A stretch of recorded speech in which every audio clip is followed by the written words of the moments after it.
Hello friends, आज के lecture में हम लोग पढ़ने जा रहे हैं स्टोक्स थ्योरम। तो ये स्टोक्स थ्योरम का स्टेटमेंट है, इसको पहले हम समझ लेते हैं, फिर मैथमेटिकली इसको कैसे एक्सप्रेस किया जाता है, फिर इसका प्रूफ कैसे करेंगे और साथ बाद में इसकी लिमिटेशन क्या है और इसका एप्लीकेशन क्या है, इसके बारे में भी डिस्कस करेंगे। देखिए फ्रेंड्स, इसमें है कि the curl of a vector function A over the surface S of any shape is equal to the line integral of the vector field A over the boundary C of the surface. देखिए, अगर आपको याद नहीं रहता है तो आपको इस तरह से ध्यान रखना है कि curl of a vector over a surface, curl of a vector function A over the surface S,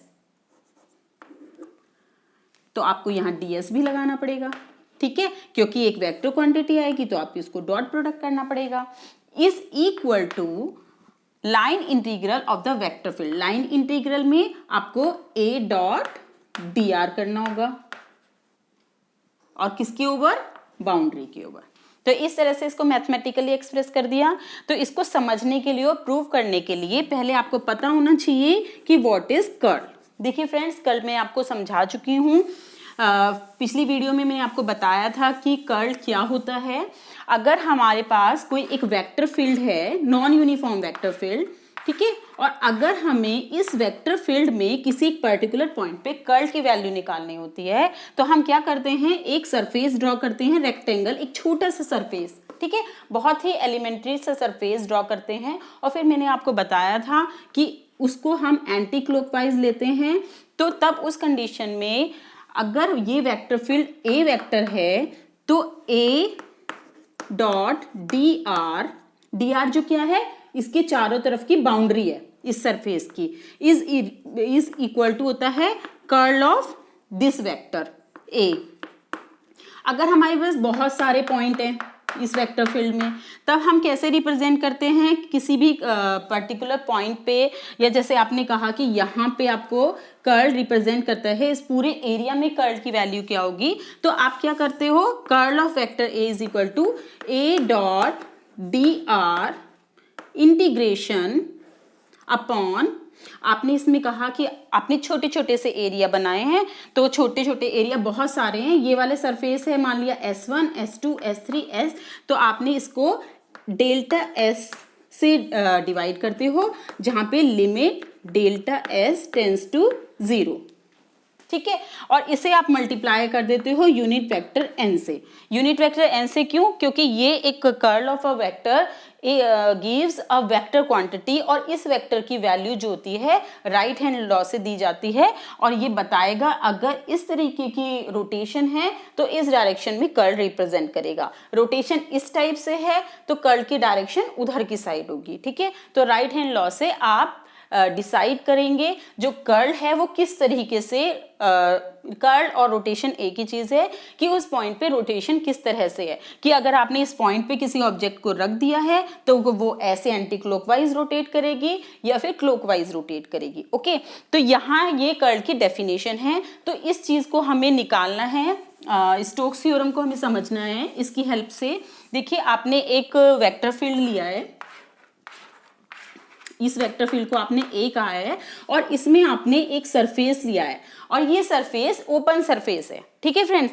आपने जब पिछली लेक्चर में डाइवर्जेंस थ्योरम पढ़ी थी उसमें आपने क्लोज सरफेस लिया था। तो इस थ्योरम की लिमिटेशन है कि आपको ओपन सरफेसेस लेने हैं। तो मैंने आपको बताए भी थे कि क्लोज सरफेस जो बिल्कुल बंद है, जैसे स्फीयर है, ठीक है, या फिर कोई भी इस तरह का टायर हो, इसको भी आप क्लोज सरफेस कहते हैं। ओपन सरफेस में मैंने आपको कोन का एग्जांपल दिया था, क्योंकि इसकी बाउंड्री ऊपर से खुली हुई है, तो यहाँ पे इस तरह के सरफेस लेंगे जिस स्टोक्स थ्योरम में ये डाइवर्जेंस में लेंगे, और ओपन सरफेस जैसे हेमिस्फीयर हो गया अगर ये खुला हुआ है ऊपर से, तो इस तरह के ओपन सरफेस हम इसमें लेंगे। तो हमने एक सरफेस ड्रॉ किया है जो ओपन है और जिसकी बाउंड्री, ये हेमिस्फीयर हो सकता है, ठीक है, हेमिस्फीयर को मतलब आपने पीछे की तरफ हेमिस्फीयर हो रहा है, ये इसकी बाउंड्री दिखा रखी है, ठीक है, आधी कटी हुई बॉल और ये ऐसे रखी हुई है, तो उसकी बाउंड्री मान लिया ये है पूरी, ठीक है। तो हमने कहा कि इस बाउंड्री का वेक्टर ए के साथ जो इंटीग्रल होगा, और ये रिप्रेजेंट कर रहा है कि किसी भी वेक्टर ए का इस बाउंड्री के अलोंग इंटीग्रेशन क्या होगा। ठीक है, ये सरफेस S है, उस सरफेस की जो बाउंड्री है वो C है, उस पे इंटीग्रेशन की वैल्यू क्या है। ओके, और अगर हम देखिए इसको लिख सकते हैं, अगर हम इस सरफेस को दो पार्ट में डिवाइड कर देते हैं, S1 एंड S2, पहले इसका था S सरफेस था ये, अब S1 S2 में डिवाइड कर दिया, तो इसकी जो बाउंड्री है वो कैसी हो जाएगी। देखिए ऐसे करके एंटी क्लॉकवाइज चला रहे हैं ये, और अगर ऐसे करेंगे तो ये, तो आप देख रहे हैं कि इन एरो की डायरेक्शन अपोजिट डायरेक्शन में है, तो ये एक दूसरे से म्यूचुअली कैंसिल आउट हो जाएगी, तो बाहर बाहर की बाउंड्री बच जाएगी। ठीक है, तो ये लाइन इंटीग्रल आप डिवाइड करके C1, इसको C1 लूप कहा आपने, C1 बाउंड्री, इसको C2, और सरफेस ये है S1 और वो है S2, तो इसको A dot dr1 plus A dot dr2 कर सकते हैं। ठीक है, आगे हम इन्हीं सरफेसेस को अगर हम बहुत सारे, क्योंकि ये वेक्टर फील्ड है, इसमें बहुत सारे पॉइंट हैं, इस एक पर्टिकुलर पॉइंट पे आपने एक रेक्टेंगल बना दिया और उसमें आपने कहा इस डायरेक्शन में एंटी क्लॉकवाइज रोटेशन हो रहा है, ऐसे ही आपने इसके साइड वाले पॉइंट पे भी एक बना दिया है रेक्टेंगल और उस पे रोटेशन इस तरह से हो रहा है। तो इस तरह से जब रोटेशन हो रहा है तो आप ये देख रहे हो कि इस वाले सरफेस की ये जो साइड है और ये साइड है, इन दोनों में आपस में अपोजिट डायरेक्शन है। इसी तरह से इसके साइड वाले जो रेक्टेंगल होगा उसमें भी अपोजिट होगा, इसके साइड वाले में अपोजिट डायरेक्शन में होगा। तो आप जितने भी पॉइंट बनाएंगे उनके अराउंड जितने भी रेक्टेंगल बनाएंगे तो वो सारे के सारे उनके साइड्स एक दूसरे से म्यूचुअली कैंसिल आउट हो रहे होंगे। ओके, तो ये सब लाइन इंटीग्रल कैंसिल आउट हो रहे हैं क्योंकि वो अपोजिट डायरेक्शन में है, और आपको पता है कि वेक्टर को आप लाइन इंटीग्रल से मल्टीप्लाई करते हैं तो वो एक डायरेक्शन देगा। ओके, वो डायरेक्शन एक दूसरे के अपोजिट है तो कैंसिल हो चुकी है। तो आपके पास क्या बच जाएगा फाइनली, अगर आप इस पूरे में बहुत सारे पॉइंट बनाए, बहुत सारे रेक्टेंगल बनाए, तो उसमें आपके पास सिर्फ एक बाउंड्री ही बच जाएगी। ठीक है, तो ये रिप्रेजेंट करेगा इस चीज को। तो चाहे आप छोटे छोटे पार्ट में डिवाइड करके लिख दें, चाहे आप पूरा लिख दें, तो एक ही चीज है। तो हम इसको छोटे छोटे पार्ट में डिवाइड करके लिख रहे हैं। वेक्टर A डॉट dr1, मान लिया आपने इसमें n नंबर ऑफ रेक्टेंगल्स बनाए हैं, तो आप ऐसे लिख सकते हो इसको, C2 vector A dot r2 plus Cn, ये close integral Cn vector A dot drn। ठीक है, इसको हम कलेक्ट करके लिख सकते हैं summation of I is equal to 1 to n integration Ci vector A dot dri, इसको ये लिख सकते हैं। ठीक है, इसको हम ये लिख सकते हैं। अब आप क्या करो कि अगर आपने एक छोटा सा पार्ट लिया है सरफेस का तो इससे डिवाइड कर दो SI से, और अगर आपने इसकी लिमिटेशन बता दी कि limit delta S tends to 0 है, बहुत छोटा सा ही आपने सरफेस लिया है, तो ये क्वांटिटी ऐसे हो जाएगी, और ये वाली वैल्यू जो है वो आपको बताती है कर्ल इसमें, लेकिन SI इस एक्स्ट्रा आया हुआ है, तो ये जो आपका इंटीग्रेशन है ये चेंज हो जाएगा सरफेस इंटीग्रेशन में। देखिए अभी क्या करेंगे हम कि ये जो क्वांटिटी है ये आपको बता रही है, इसको हम मिटा देते हैं पहले, फिर मैं आपको समझाती हूँ। ये जो क्वांटिटी है this is equal to summation of I is equal to 1 to n, SI आपका रहता है limit delta S tends to 0, this quantity represent curl of vector A। ठीक है, curl of vector A, summation को integration में change करना है तो आप इसे लिखेंगे curl of vector A over ds। ये आपका यहाँ पे जब इसको आप रिप्रेजेंट करते हैं तो यहाँ पे यूनिट वेक्टर n से मल्टीप्लाई करते हैं, मैंने अभी आपको बताया भी था, जो कि डायरेक्शन को देता है। ये मैग्नीट्यूड है, सरफेस को यूनिट वेक्टर n से मल्टीप्लाई करेंगे तो ये बन जाएगा ds। ओके, और समेशन से आप इंटीग्रेशन सरफेस इंटीग्रेशन में चेंज कर दिया है। ठीक है, समेशन को आपने इंटीग्रेशन में चेंज करा है ओवर सरफेस s। तो अब आपके पास में आप लेके क्या चले थे CA डॉट dr, और आपने क्या प्रूव कर दिया, this is equal to curl of vector A dot ds। तो यानी कि हम किसी भी लाइन इंटीग्रल को over a close surface C is equal to curl of that vector over the surface S। ठीक है, तो ये आपका स्टोक्स थ्योरम है।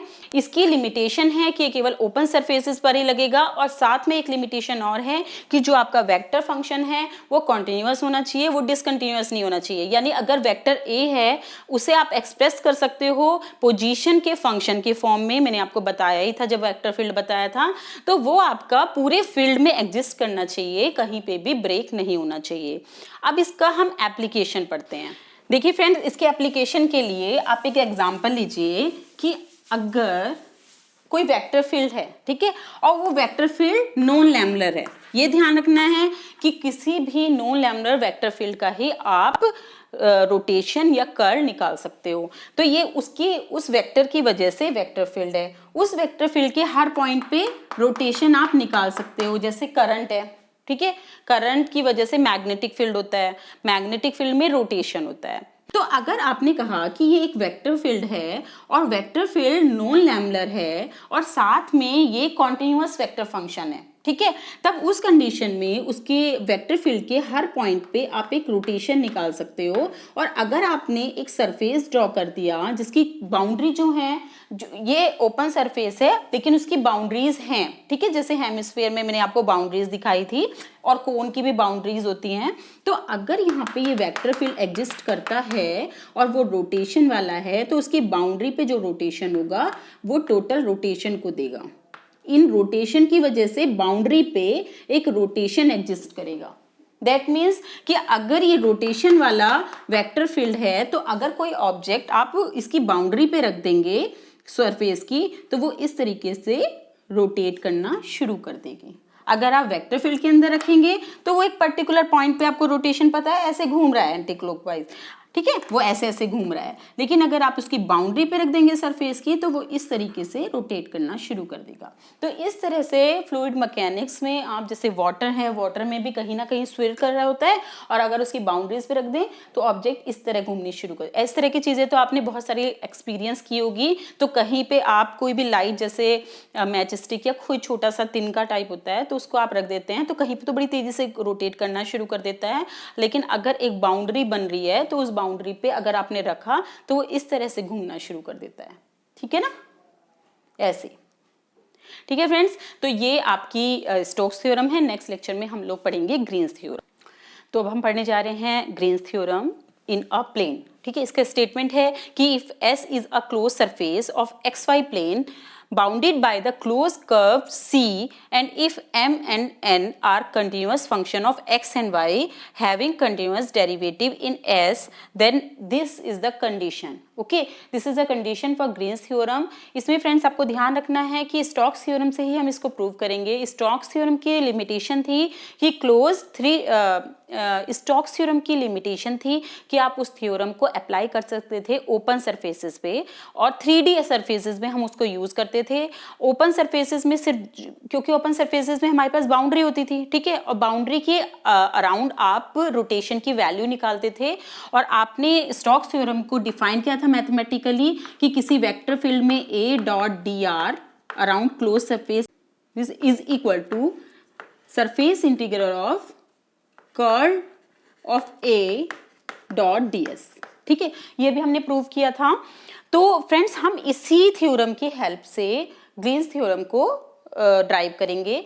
देखिए, इसमें हमने लिया था एक ओपन सरफेस जो कि 3D में था, जैसे हेमिस्फेयर या कोन, उसमें एक बाउंड्री थी, तो बाउंड्री के अबाउट हम रोटेशन को निकाल रहे थे एंटी क्लॉकवाइज। ठीक है, इसमें हमें क्या करना है, हमें एक 2 डायमेंशनल प्लेन में एक सरफेस लेना है। देखिए, अगर मान लिया कोई प्लेन है XY और उसमें कोई सरफेस रखा है, और ये जो सरफेस है ये वेक्टर फील्ड के अंदर है, तब उसकी जो बाउंड्री होगी ये पूरी बाउंड्री होगी, और यहाँ पे पूरे में कहीं ना कहीं हर पॉइंट पे कर्ल होगा।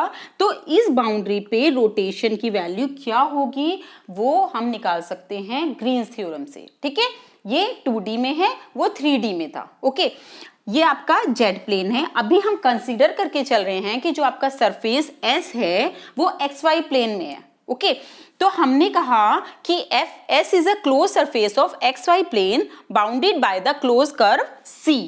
इससे C से ये बाउंड है। ये जरूरी नहीं है कि ये इस तरह से ही होगा रेक्टेंगल, हो सकता है ये सर्कुलर हो, किसी भी शेप का हो सकता है, लेकिन ये प्लेन एक्स वाई प्लेन में ही होगा।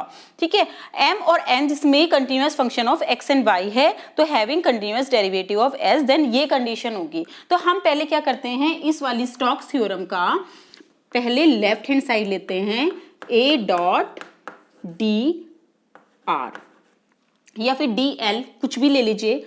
ठीक है, तो इसे अगर निकालना है इसमें, तो आपको ध्यान रखना है कि a है आपका वेक्टर फील्ड, तो a को आप एक्सप्रेस कर सकते हैं axi plus ayj plus az k। कोई प्रॉब्लम तो नहीं है। और क्योंकि आपका dl जो है वो आपका इससे रिप्रेजेंट होगा, तो dl आपका रिप्रेजेंट होगा vector is equal to dxi plus dyj, क्योंकि ये xy प्लेन में है। और इन दोनों का अगर आप डॉट प्रोडक्ट करें तो आपको मिलेगा axi plus ax dx plus ay dy integral of c। इन दोनों के प्रोडक्ट से i डॉट i तो आपका 1 हो जाएगा, i के साथ j के प्रोडक्ट करते हैं डॉट प्रोडक्ट तो 0 हो जाती है, क्योंकि दोनों के बीच में 90 डिग्री का एंगल होता है। ऐसे ही i का k के j k तो है ही नहीं, तो इसी तरह से आपने केवल जो i और i वाली टर्म है, आपको पता ही है यूनिट वेक्टर i जो रिप्रेजेंट होता है, यूनिट वेक्टर i रिप्रेजेंट करता है x डायरेक्शन में यूनिट वेक्टर को, और j कैप रिप्रेजेंट करता है y डायरेक्शन में यूनिट वेक्टर को।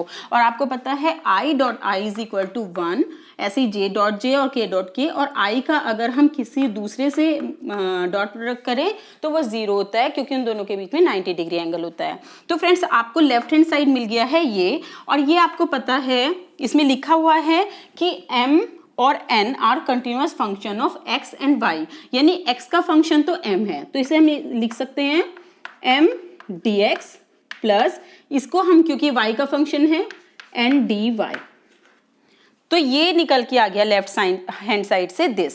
अब हम राइट हैंड साइड की बात करते हैं। स्टोक्स थ्योरम के अकॉर्डिंग देखिए,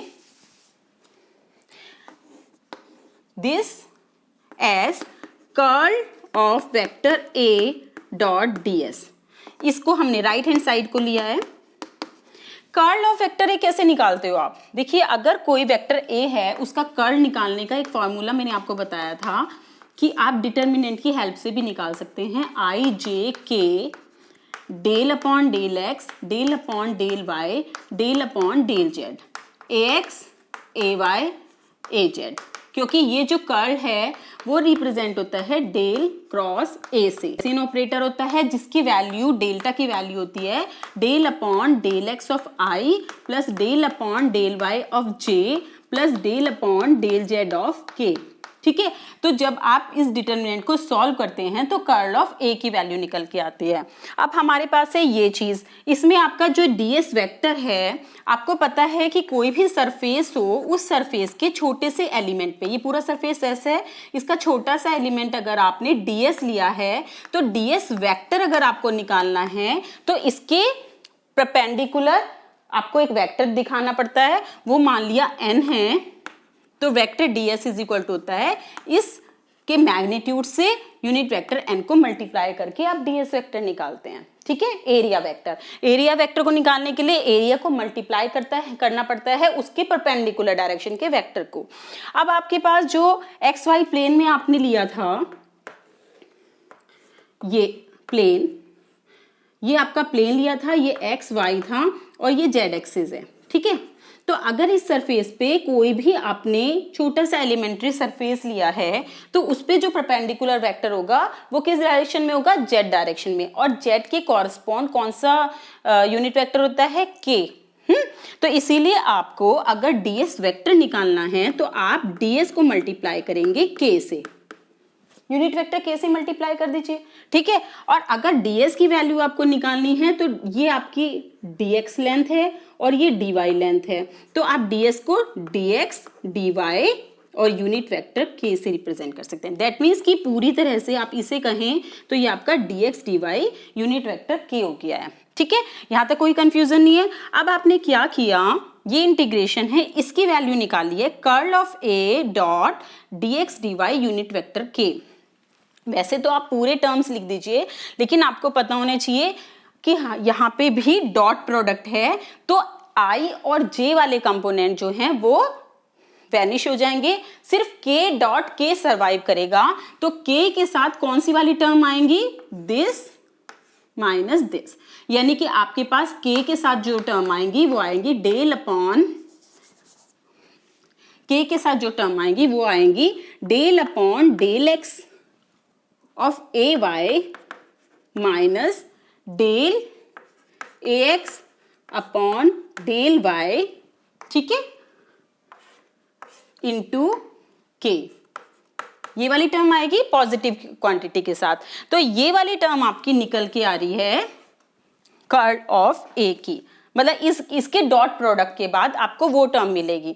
तो k के साथ k 1 हो जाएगा, तो आपके पास बचेगा del of A Y minus upon del X minus del of A X upon del Y D X D Y. K dot K क्या हो जाएगा, 1 हो जाएगा। तो आपके पास जो बचेगा, देखिए इंटीग्रेशन, डबल इंटीग्रेशन, इसे आपने कहा था n और इसे क्या कहा था m, dx dy।